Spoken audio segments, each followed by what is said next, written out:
Hello, good morning. I'm glad to introduce the innovation start from the hatchery. The topic for today we are going to discuss Gumboro disease, how it impacts the production, and what's the benefit of controlling the Gumboro disease on the broilers and in the layers.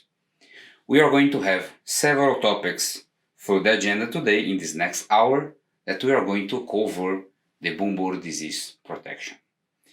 Okay, so we are going to share with you part of our experience over 200 billion birds vaccinated around the world with all the Ceva vaccines that brings to us a lot of knowledge of Gumboro protection, Gumboro control. Okay, and the first point that we need to address is why it's so important to talk about, to pay attention on Gumboro disease. Why? To control the Gumboro disease on the farms. And we are going to cover this during the presentations today. We are going to discuss as well the epidemiology of the disease, not just around the world, but especially for Asia region. That we are going to have a presentation about that and how it can impact. So you can understand why it's so important to block the bursa, why it's so important to protect this bird and to not have the spread of the virus, of the field virus, on the farms. And in this case, we can achieve the displacement of the field virus and control correctly the disease. Okay, so for our first topic, let's fly to Kuala Lumpur in Malaysia to invite Marcelo Paniago that's going to share with us the epidemiology of the IBD in broilers and layers. Nobody better than him to talk about it. Marcelo Paniago is our Director of Veterinary Service in Asia for Ceva, with a really large experience along more than 25 years in the poultry production, controlling several diseases, of course, including Gumboro. Okay, so please welcome Marcelo. Marcelo, the floor is yours. Enjoy. Hello, everyone. Good morning. I'm pleased to be back here, but now to talk to you about a different issue, Gumboro disease. And Gumboro disease, as we know, is a great problem that producers all over Asia face. And when we think about this disease, what comes to our mind immediately is that the disease, yes, it remains as one of the most economically damaging problems to producers due to its high mortality, increased mortality. It decreases the flock performance, yes, affects the body weight gain, we all know that, but also it increases secondary infections and, last but not least, increases condemnation rates in the slaughter plant. We could list several other impacts of this disease, but we know this is pretty much the picture that we have about it. It's a very economically damaging disease that we have to face in our day-to-day life in Asia. Well, but not only in Asia. Gumboro disease virus is spread all over the planet. Wherever there is a meaningful poultry industry, be sure that you are going to find Gumboro disease virus, and this virus will affect the performance of the flocks, right? But let me draw your attention to one point. What is the perception of this disease here in Asia? This is more a kind of perception based on my almost 20 years that I have been working in this part of the world. But I prepared this graphic, and the vertical axis, I put the disease severity, and the horizontal axis is the age, from 1950 all the way to 2020. And how is the perception of Gumboro disease among producers? Well, we have to start, the starting point of this disease, as we all know, was in 1962, when Cosgrove firstly described this problem in USA. He was referring to a case that happened in 1957 in Gumboro, one city in the USA. But since then, this disease is being present in a producer's life. Well, but what happened in Asia? Well, from late 60s to the beginning of 70s, the disease was perceived as present. The flocks were vaccinated with conventional mild or intermediate vaccines, and this was not really a major issue for producers. However, everything changed in the mid-90s, and I'm sure you all remember that it was when the very virulent infectious bursal disease virus appeared in this region, and it spread throughout the countries, and the losses associated with the severity of the cases escalated. In those days, there were the introductions of intermediate plus IBD vaccines, and later on, more effective vaccines such as Transmune, and the cases were rapidly controlled. So today, there is a perception that the disease is well controlled, mostly due to these very efficacious vaccines such as Transmune, but we can never forget. We can never forget the virus is there, is in the farms, is waiting for us. We have to remain vigilant. And this is the point of my presentation here today, to show, to demonstrate to you the problems that this virus can cause. But let me start by describing how often we can find this virus from broiler populations, layer populations. From 2008 to 2019, we conducted a surveillance sending tissue samples on FTA cards to our laboratory in Hungary. And all these FTA cards produced more than 1,000 lab results, 1,125 to be more precise. And these FTA cards came from 10 different countries in the region. Bangladesh, China, Indonesia, India, Malaysia, Pakistan, Philippines, Sri Lanka, Thailand, and Vietnam. So it gives you a overall picture of the disease that you can find in the region. And let me show you what we found. From those 1,125 lab results, we're able to find 22 pathogens, right? But more interesting is that the number one pathogen that we're able to identify was infectious bursal disease virus, Gumboro disease virus. Well, we can say that, well, it might not necessarily reflect what we find in the field, and probably, yes, it does not reflect. The Gumboro disease virus was more present in this surveillance because Ceva, as you know, is the market leader in this segment. So we are very much dedicated to do research, to do surveillance, and it's not a surprise that this virus came in the first place. But it shows that this virus is very much prevalent throughout the continent, right? But then we have continued to do some surveillances. And last year, 2020, and this year, the first 6 months of this year, we have sent 2,242 samples coming from 621 flocks, again, from different countries. And these flocks were broiler flocks, layer flocks, some breeder flocks, and even native broilers, right? And they were vaccinated with different types of vaccines or different vaccination programs. What we wanted to do is really to have a picture of what kind of virus we would find out there, right?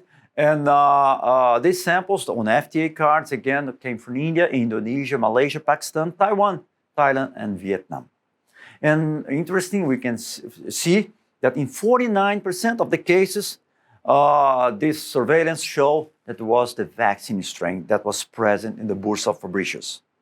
14% still very virulent virus, and 6% of the total flocks we were able to identify variant IBDV.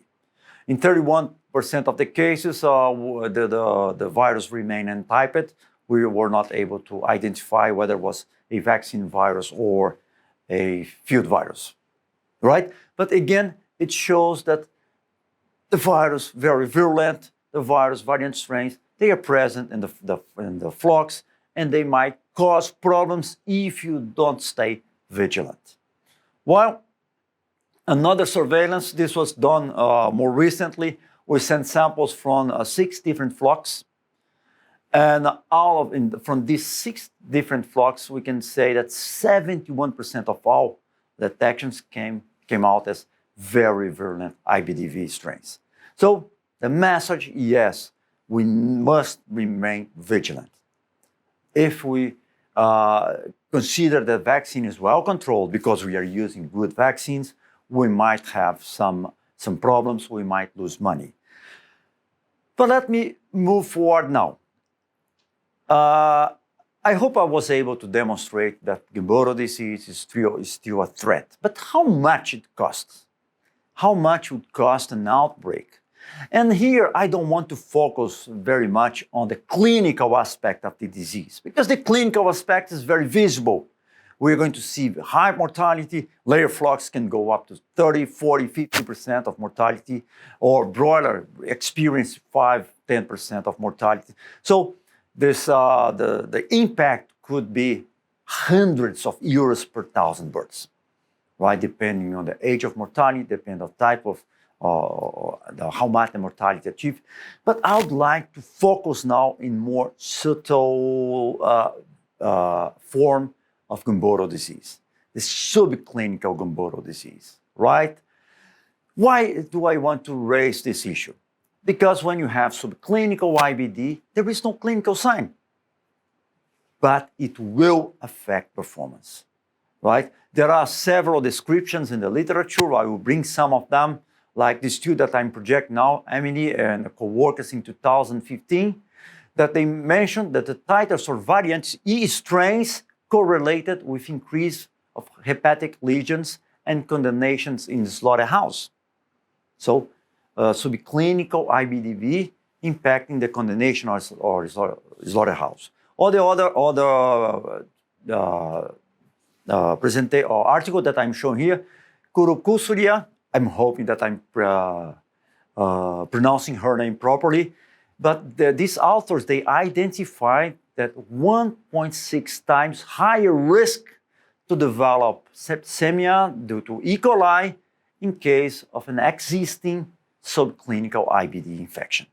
So you can see that, well, the subclinical disease really has an impact on the performance of the flock. But the question remains, how much, right? And I'm going to bring this another article from Canada now. And these authors, they covered a 5-year study of the incidence and economic impact of variant infectious bursal disease on broiler production in Saskatchewan. Again, I hope I haven't pronounced properly. Saskatchewan in Canada.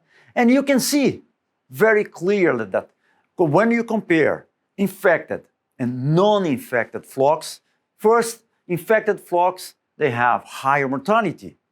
Infected flocks have higher condemnation rates. Infected flocks have lower final body weight. And infected flocks have higher FCR. At the end of the day, this group concluded that in that province, again, I'm trying to pronounce, Saskatchewan, that province lost 3.9 million kilograms of meat, 3.9 tons of meat due to this IBD subclinical problems. So now we can start seeing the impact of this type of virus in the production. And finally, I will bring another one. It was a publication from Europe. And these authors, they analyzed performance data from 991 flocks, almost 1,000 flocks. And these 1,000 flocks involving 40 million birds. So it's pretty robust. And what these authors demonstrate was that the flocks that had subclinical IBDV, they achieved a net income 10% lower as compared to unaffected flocks. And then this is extremely important information. 10% lower net income when you had flocks infected as compared to non-infected. And in an industry with very narrow profit margins, 10% can be the difference of losing or making money out of in your production system, right? And what the researchers identified that the flocks that were infected, they had increase in feed conversion rate, they had increase in mortality, they had lower weight gain. Exactly what was shown in the previous research, right?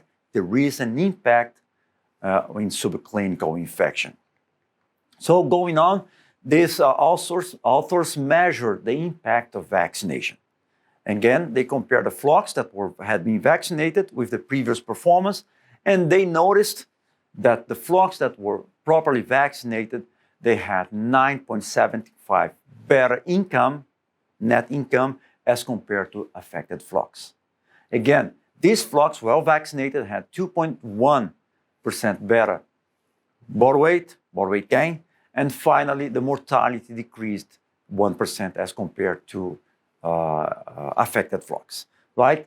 So it shows that although we don't see the clinical disease, there is a huge impact when we face this type of subclinical infections, right? So there are several other publications dealing with this issue. Due to time constraints here, I don't have time to go through all of them. But you have these papers available on internet, and you can look by yourselves to see the problems related to this virus. Well, but I'm coming to an end, and I just would like to remind you of a few points that I hope I was able to convey during the presentation. First, Gumboro disease remains as one of the most economically damaging diseases for producers. And here again, I will reinforce this message. It's not only about the clinical presentation, the clinical form of the disease, where we see clinical signs, where we see mortality, but also the subclinical form. When the flocks are not properly protected, we might see subclinical form. And this costs money. And I will repeat, in an industry with very low profit margins, these subtle infections might be the difference between profitability and losing money. So we have always to keep that in mind. The next one, the use of vaccines that stop the Gumboro cycle, such as Transmune and Novamune, are critical for successfully controlling the disease. We are going to come back with this issue, to discuss this issue with more details with my colleague, Dr. Marco Aurelio Lopez. But keep in mind, we need to stop the Gumboro cycle. We cannot allow this type of virus to circulate and to keep challenging the birds in the farms. We were extremely successful to control the clinical part of the disease. Now we have to be successful also to control the subclinical form of the Gumboro. And finally, vaccines. Yes, I mentioned you have to use vaccines that are able to stop the Gumboro cycle. So you have to use the best vaccines, but not only that. You have to make sure that these vaccines are well applied. And this has to be done. This can only be accomplished when you have a chick program implemented in your hatcheries. So you can monitor, you can do audits, you can make sure that each bird is receiving one full dose of the vaccine. So this is the first step. The other step that's critical, you have to properly monitor these flocks. And this, again, can be only accomplished when you have a full program that can measure the vaccine take, that can measure the seroconversion, at the end of the day, that can measure the efficacy of the vaccines that you are properly applying. So by following this, I'm absolutely sure that you can fully control the disease. And I would like to finish my presentation with one image, a bursa being blocked, and to convey this message to you. The aim for Gumboro control is to block the bursa. And we have to do it as earlier and in a very uniform way as possible. Okay? This is the goal that we have, to block the bursa from the replication, avoiding the replication of any type of virus, but only the vaccine virus replicating at that site. Okay? Now, I would like to invite my colleague, Dr. Marco Aurelio Lopes. He is also a Brazilian veterinarian with a huge experience in Gumboro disease, on different technologies, and most importantly, with Transmune and Novamune. And I'm sure he's going to be able to explain very well these concepts to you. Okay? Thank you very much for your attention, and I hope you have enjoyed as much as I did here. Thank you. Okay, so thank you very much, Marcelo, for sharing this amazing review of IBD epidemiology in Asia. For the second topic, our destination is going to be Barcelona, Spain, to invite to the stage our colleague Guillermo Gonzalez to disclose valuable information about the importance of IBD shedding control. Guillermo, who is a global veterinary service manager, will share with us what we call real-world evidence. That's going to present the key difference between vaccine and prove how the vaccine works in the field, how they can deliver better results controlling Gumboro disease. Okay, so please welcome Guillermo. Guillermo, the floor is yours. Enjoy.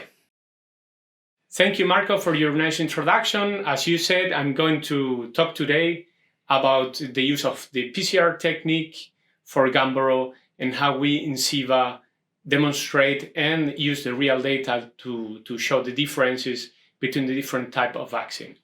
So the first question that we usually ask ourselves is, why is it important to use PCR to control the shedding of the vaccine or the presence of any virus? So there are three very basic answers for that. The first answer is we use PCR because we want to demonstrate the quality of the vaccination. So what we did in the hatchery, we need to double check it on the field. My vaccination was good. The second thing is because we would like to demonstrate the efficacy of the vaccine that we apply. So we want to know that our vaccine is well applied in the birds. And last but not least, we also want to assess the pressure and the presence of the immune bursal disease virus on the field. So this PCR technique, and I would like to stress this out, should be used together with other diagnostic techniques and never used alone. So what is the difference between different IBD vaccines? The difference between IBD vaccine determines the difference in the PCR results. Let me explain that for you.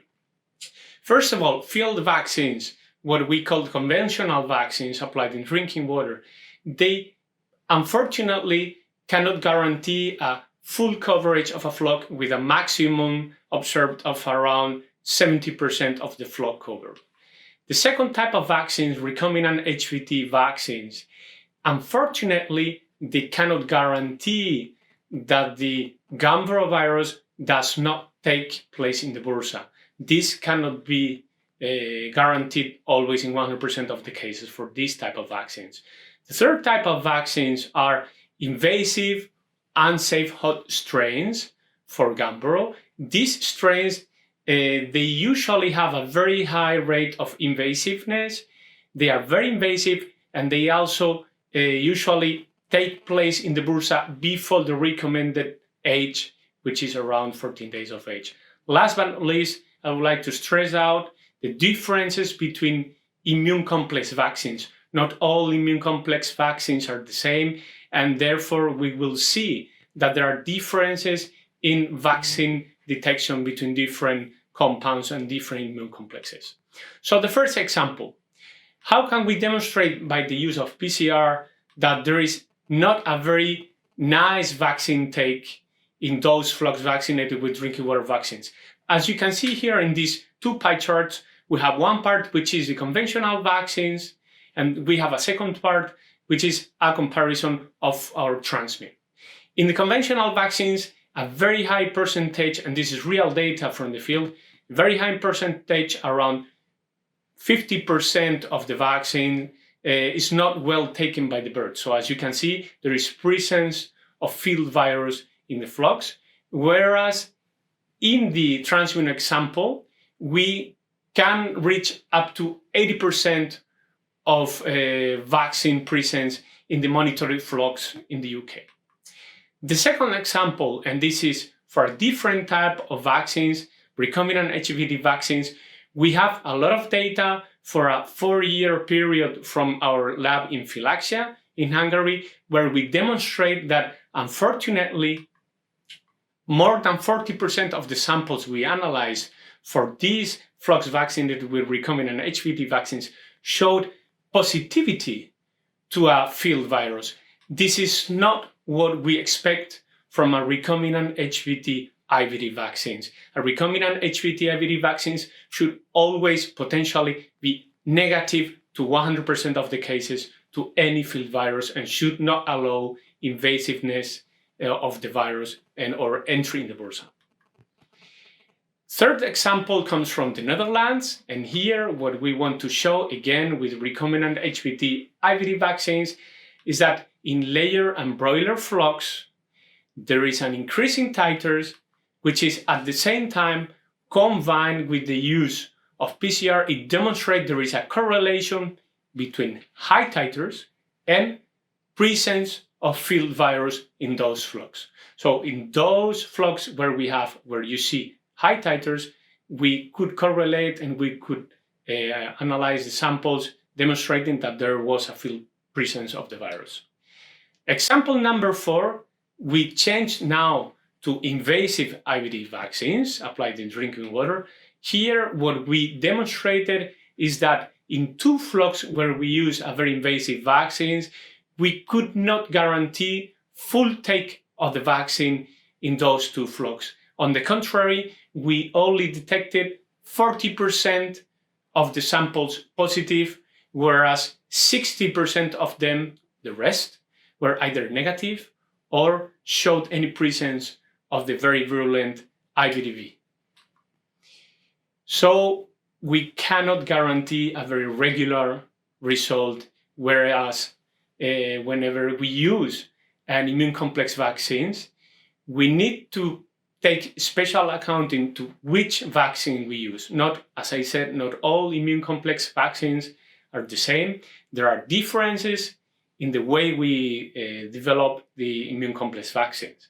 So what you see here is an example of the same mark, the same kind of immune complex vaccine from one manufacturer used in 3 different countries. We could not see the same behavior in the 3 countries. We saw very, very much variable results. We even saw a presence of very virulent IVDV in other countries. We could not guarantee full take, so not all immune complexes are the same. Last but not least, our last example today is a comparison of another developer, another manufacturer of the immune complex vaccines, and transmion. So on the left side, you will see a real case scenario in Brazil where we could guarantee 100% take of transmion, whereas at the same time, in some other flocks in the same producer, we could demonstrate that the immune complex C vaccine was by far not being very well applied in those flocks, and therefore it could not be recovered. So, as a summary, I would like to remind you, PCR is definitely a very useful tool to assess the presence of the vaccine in a flock. Different vaccines and vaccination techniques mean different PCR results. Not all immune complexes are the same. And last but not least, not all vaccines on the market are able to stop the Gumboro cycle. Thank you very much. You are welcome. And I have no problem if you want to ask anything later on in the questions and answers session. Thank you. So, I would like to thank Guillermo for this valuable presentation, showing to us a lot of the benefits of controlling moodborne disease and how the vaccine really works, as I said before, in this kind of real-world evidence. Okay? So, thank you a lot, Guillermo, for sharing with us all that. To complete the agenda, me Mark Aurelio Lopes, we are going to present for you some aspects of this control of Gumboro disease. Okay? Some innovation of Ceva on the immune complex technology and how we can bring the protection to allow the birds to have the full protection and in this way develop all the potential of growing and production for our producer and of course all the chain of food production, eggs or meat.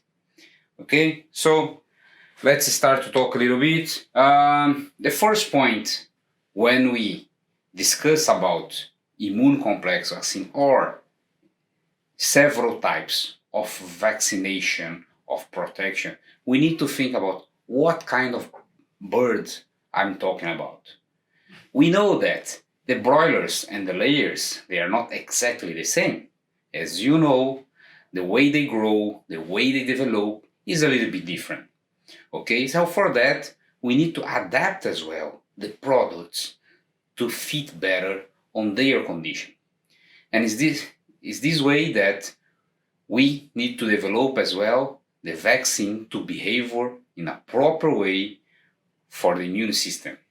You can see here in the slide that you have the decrease of immune protection, of maternal immune protection, the MDA level, maternal delivery antibodies. In one line, the line A, in the curve A, you are going to see how the antibodies decrease for a broiler type of bird. And in the curve B, you are going to see how it decreases for a layer type of bird. Okay, or we can differentiate as well as fast growing bird or slowing growing bird. It's important because when you're talking about immune system, we need to adapt for this kind of aspect. Okay, so for have this proper balance in Ceva, we developed two products for that. As you know really well, using for many years, we have Transmoon for broilers and broiler breeders using the Winterfield 2512 strain to protect against the fast growing broilers, okay? Or we can say the broilers and broiler breeders. In the other hand, we have as well Novamoon that was developed specifically for layers or for this kind of slowing growing birds. Is the first vaccine developed for this kind of birds in the poultry market with the strain Ceva 26. So the vaccines is adapted or developed and they adapted really well for each kind of bird. Okay, in this way the immune system are going to be better protected. Okay, let's start with Gumboro and bring some knowledge, some experience, sharing part of this vaccine already did in the poultry industry. Is the worldwide market leader in Gumboro control. We are talking about one vaccine, Transmoon, that already protected over 120 billion broilers around the world, okay, in all the continents. That's really important. It brings to us a lot of knowledge, a lot of aspects that we can share with you because the behavior of the vaccine is already known. How it's going to protect in different challenges, in different situations. Okay, so we already have all this experience. I'm going to try to share part of that with you today. Okay, and what's going to be the effect of the Gumboro control on the farms? We need to know that when we're talking about Gumboro control, we can have clinical or subclinical impact. When we're talking about clinical impact, all these aspects are going to be much more evident, so we are going to be easier to detect. Okay, when we're talking about mortality, when we're talking about the impact on feed conversion, when we're talking about the impact on the body weight, the weight gain, daily weight gain, when we're talking about clinical disease, of course, it's much more evident. When we're talking about subclinical disease, all these aspects are less evident, but they are present.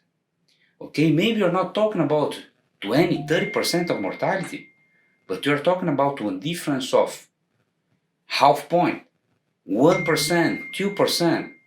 That can make a lot of difference in the final result of the flock, and it can impact, of course, the profitability of the poultry production. We can have other aspects as well as the medication. When the immune system is not totally protected, we can have an increase of medication due Gumboro or other disease, okay, that can be involved on the process. And we cannot forget as well the general health. I would like to emphasize this point because it's really important when I'm talking about protection against disease to protect the general health. If the bird is healthy, is going to grow well, is going to develop well, and the feed conversion, all these kind of aspects, all these kind of figures are going to be just the result of this good health. And I would like to share with you two results, really interesting results, and to prove how it's going to impact on the poultry production. In the top, we are going to see one example from Indonesia, so from Asia, showing that after the control flock, we have two cycles of transmoon. The first cycle and the second cycle decreasing the feed conversion. What it means, improving the results cycle after cycle. Why it happens? Because as we discussed before, it's important to block the bursa, protect this bird, and displace the field virus. If you display the field virus, the birds are going to be protected, and in this way, they are going to develop more. This process usually is a continuous process. So you are going to get some result in the first cycle, you improve the second, and you improve even better in the third one. Okay, it should be understood that's a continuous process of not just protecting the birds, but preventing any kind of risk of challenge. And in this way, we can keep all the stability on the production. Okay, we have one more result in the below part of the slide, showing some results from Brazil. As you know, it's a large production in Brazil, and we have a comparison here with a different vaccination program, transmoon against one vectorized vaccine for Gumboro. Okay, so we have this comparison of two different technologies of vaccine. One is a live vaccine as immune complex, another one is an HVT-IPD vaccine. And you can see the difference on feed conversion and as well in EPF, okay, showing that the birds, if well protected, they can perform better. We have another side of this coin as well, that how is going to behave in the slaughterhouse, what kind of impact we can have in Gumboro control when I'm talking about slaughterhouse. On the slaughterhouse, as you know, it's just reflecting what we have in the field. If you're producing good on the farms, you're going to have healthy birds, and of course, we are going to detect it, you're going to get the results inside the slaughterhouse. The slaughterhouse, as you know, just processing the birds, okay? So, but it can show a lot of the health of the birds and how we can detect it. And of course, when you have the Gumboro control, you are going to have benefits on that. You can have impacts on flock uniformity. Okay, if you protect the birds against the disease, all the birds are going to develop better and you have more uniform flock. You can have results as well, you can have impact on condemnation. Why condemnation? Because if the bird is healthier, they are going to respond better against any kind of disease. Okay, so the condemnations are going to be, again, just a reflect of that. We can have benefits on the processing line as the speed of the line. How we can do it? If you have more uniform birds with less condemnation, all the process go better. If it go better, you don't need to stop the line. Of course, the average of the speed line is higher. The carcass weight. If the bird is growing well, they are going to develop better the muscles. So we are talking about the breast, we are talking about the legs, we are talking about the important parts of the bird for the market. Okay, the parts of the bird that we are selling, that we are making money, we are doing profits on the poultry production. And of course, it's going to arrive in increase or getting better in the profitability per broiler. That as a commercial production is the most important part. Here, just one example, again coming from Brazil, that we are comparing different programs, and you can see how the condensation was affected. You can see in the left part of the graph in purple how the condensation was much lower than the orange part with the HVT-ABD vaccine. Why it happens? Again, because the broilers are healthier. Okay, they are better protected, so they can perform much better. One more example in the same way coming from Europe, and you can see here how the birds are more uniform, how they have a lower CV, or it means they have a lower variation in their weight.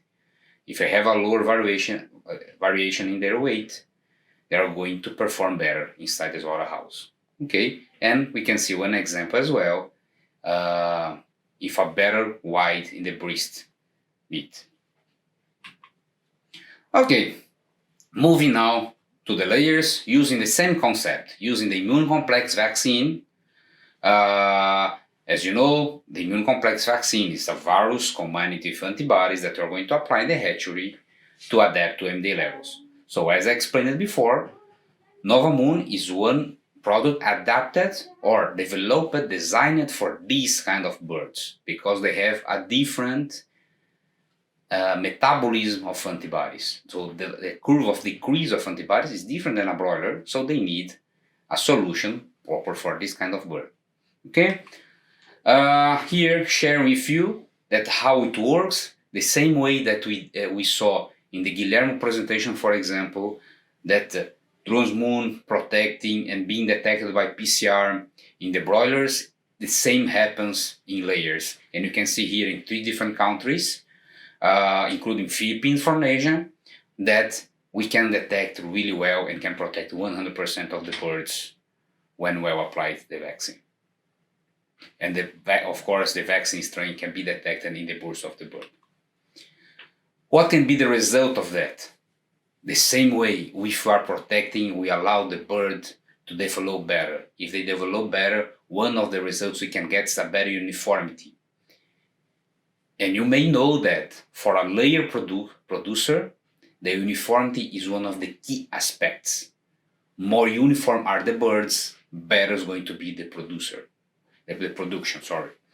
Okay, so they always looking for that. How is the uniformity of the flock?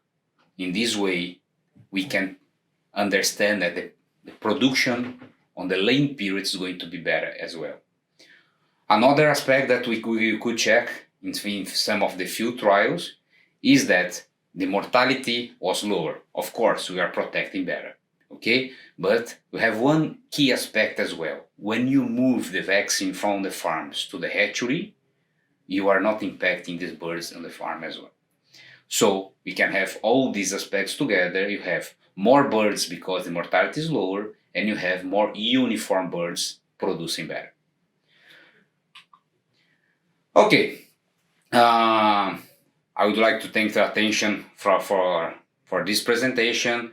I hope I could show some benefits of protecting well and what we call stopping the cycle for the Gumboro control. Okay, so we stop the cycle of all these field strain to have the protection of the bursa, have the blockage of the bursa, and in this way we allows the bird to perform better, to perform all the potential of these birds. That's already amazing.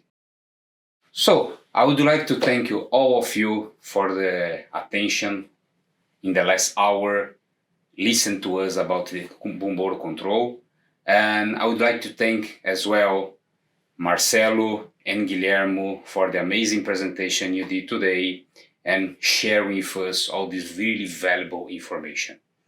Okay, I think we still have a couple of minutes for us to answer some questions, and we are going to be really happy to have a conversation with you, if not now during the question and answers, or in our virtual booth during the event, or if not this is an opportunity, meet you in a different opportunity that's going to be more than welcome to discuss about protection, about how we can improve together.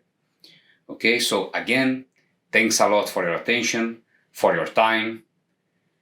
Be safe. Thank you.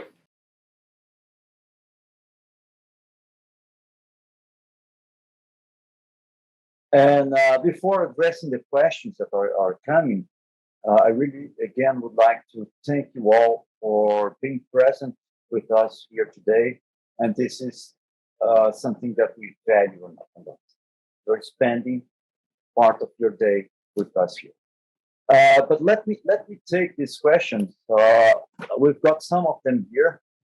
The first one, the questions is interesting. When is the best age to vaccinate chicks with Gumboro vaccine? I suppose this is referring to a conventional vaccination, and it's not so easy to reply to that because it depends on the maternal derived antibody levels. It depends on the uniformity of these maternal derived antibodies. It depends on type of the birds, if they are broilers, if they are layers, or it depends also on the type of vaccines. So there are several variables.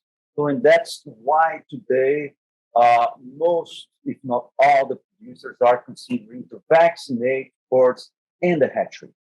And that's the concept that we are discussing here today, to vaccinate them with an immune complex vaccine.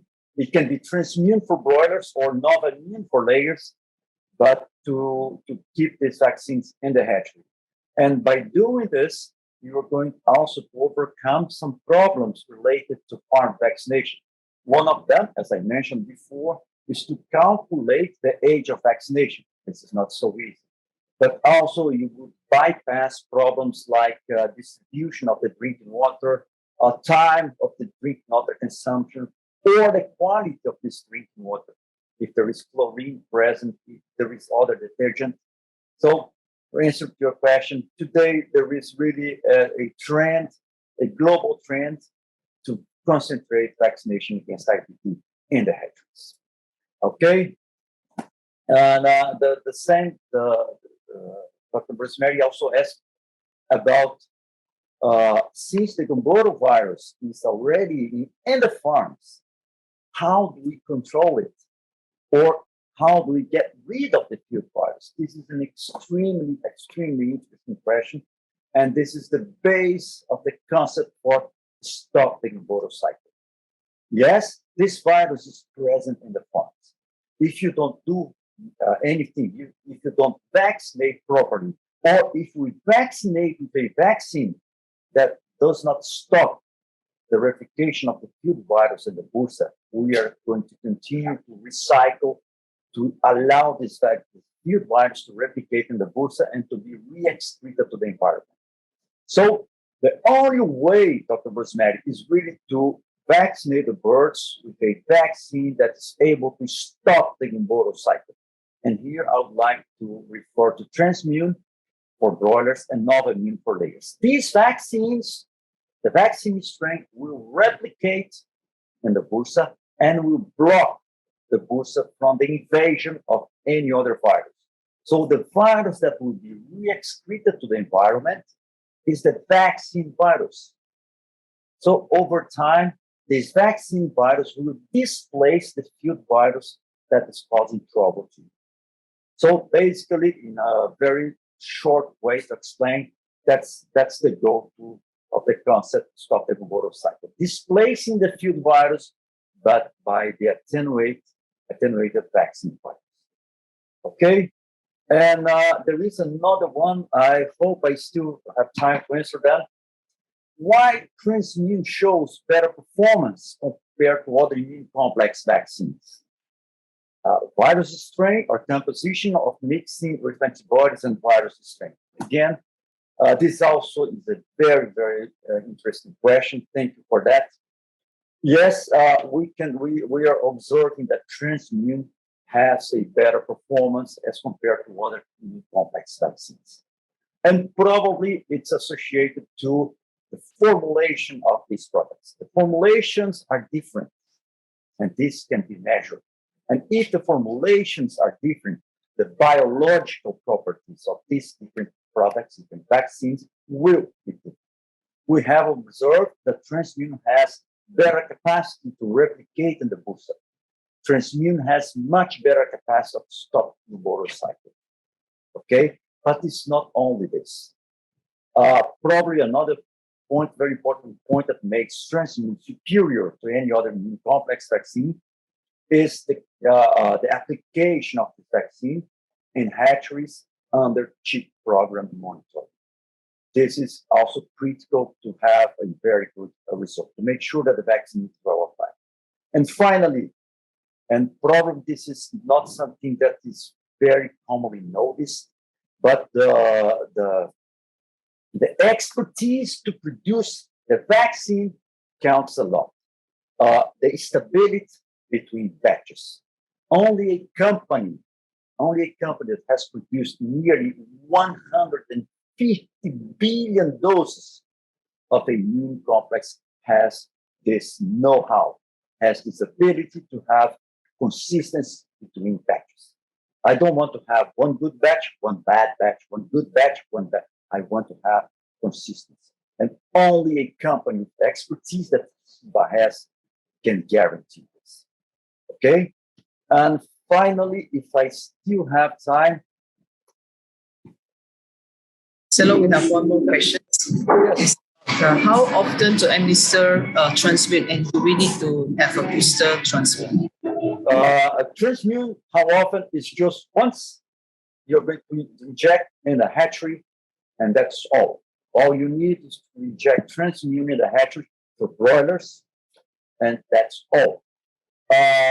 In very, very, very specific case where there is a very heavy challenge, under the supervision of a veterinarian from Ceva, you might be requested to do a revaccination in the farms. But these are the exceptions. The rule is really one dose of TransImmune in the hatcheries, and you're going to see the stop the Gumboro cycle in your production system. Okay. Thank you very much. The sessions for Q&A is over. Thank you everyone for your time. Thanks, Marcelo. I would like to thank you for your attention. Please contact your Ceva representative in your respective countries, and we'll be very pleased to take any question that we could not answer here today. Thank you very much.